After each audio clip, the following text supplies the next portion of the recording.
2024 کا الیکشن بہت ہی اہم ہے۔ اس الیکشن کا بنیادی مدعا آئیڈیالوجی اور نظریہ ہے۔ دو آئیڈیالوجی کے درمیان الیکشن ہو رہا ہے۔ ایک آئیڈیالوجی دیش کی وہ ہے جس دیش کو سیکولر بنا کر رکھنا چاہتی ہے، دوسری آئیڈیالوجی وہ ہے جو اس دیش سے سیکولرزم کا خاتمہ چاہتی ہے۔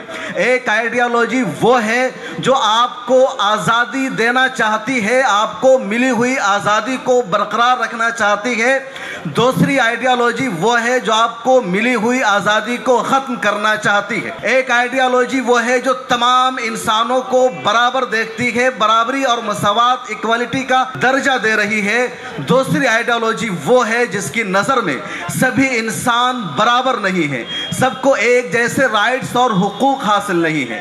ایک آئیڈیالوجی وہ ہے جو آپ کو انصاف دینا چاہتی ہے، جو آپ کو جسٹس کا حقدار سمجھتی ہے، دوسری آئیڈیالوجی وہ ہے جو آپ کو انصاف نہیں دینا چاہتی، انصاف اور جسٹس کو چند لوگوں کے لیے مخصوص کر کے رکھنا چاہتی ہے۔ ایک آئیڈیالوجی وہ ہے جس دیش میں جمہوریت کو بچائے رکھنا چاہتی ہے، اور دوسری آئیڈیالوجی وہ ہے جو جمہوریت کو ختم کر کے آمریت کو اس دیش میں لانا چاہتی ہے۔ ایک آئیڈیالوجی وہ ہے جس دیش کے سیکولرزم کے تانے بانے کو، سماجی رشتے کو برقرار رکھنا چاہتی ہے، اور دوسری آئیڈیالوجی وہ ہے جس دیش کو سیکولرزم سے ہٹا کر ہندو راشٹر بنانا چاہتی ہے۔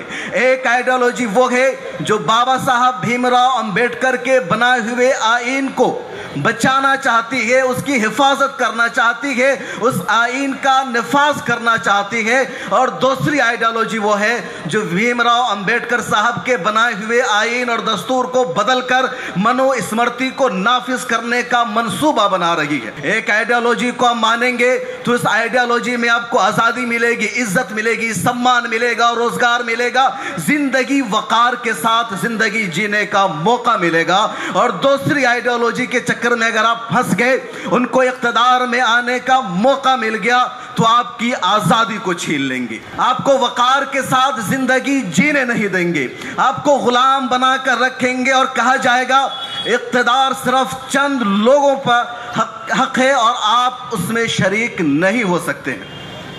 اس لیے آپ جب بھی ووٹ دیجئے، جب بھی بٹن دبائیے، سوچ سمجھ کر دبائیے کہ کسے ووٹ کرنا ہے، اور آپ جس کو بھی ووٹ کیجئے ان کے سامنے اپنا ایجنڈا بھی رکھیے۔ اگر آپ انڈیا الائنس کو ووٹ کر رہے ہیں تو ان کے سامنے اپنے ایشوز ڈسکس کیجئے، اپنے مسائل کو رکھیے، اور ان سے پوچھئے کہ ہمارے بلاک میں ابھی تک ہائی اسکول نہیں بن سکا، آخر کیوں؟ ہمارے ضلع میں صرف 3 کالجز ہیں، آخر کیوں؟ 15 لاکھ کی آبادی 3 کالجز میں کیسے پڑھے؟ آپ جس گٹھ بندھن کو ووٹ کر رہے ہیں ان کے نیتاؤں سے، ان کے نمائندوں سے پوچھئے کہ ہمارے یہاں انڈسٹری کیوں نہیں ہے، ہمارے یہاں جاب کی اپرچونٹیز کیوں نہیں ہیں؟